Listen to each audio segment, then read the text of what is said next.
সমগ্ৰ ৰাজ্যজুৰি আৰম্ভ হৈছে শ্ৰীকৃষ্ণৰ ৰাসলীলা মহোৎসৱটি, যাৰ পৰিপ্ৰেক্ষিতত এতিয়া ৰাজ্যৰ প্ৰান্তে প্ৰান্তে সৃষ্টি হৈ পৰিছে এক ভক্তিময় পৰিৱেশৰ। কৃষ্ণ বৃন্দাবনেৰে মুখৰিত হৈ পৰিছে প্ৰত্যেকখন ৰাস উৎসৱ উদযাপনস্থলী।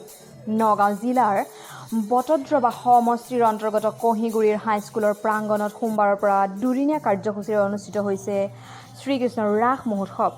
সোমবাৰে বিভিন্ন জাতি জনগোষ্ঠী সমন্বিতে কহিগুৰি মহিলাসকলৰ দ্বাৰা অনুষ্ঠিত হৈছে শ্ৰীকৃষ্ণৰ ৰাসলীলা।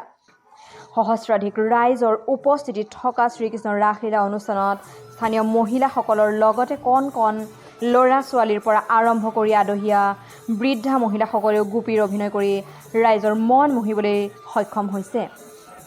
লাহৰীঘাটৰ পৰা অলিউল্লাহ খান, গ্ল'বেল নিউজ।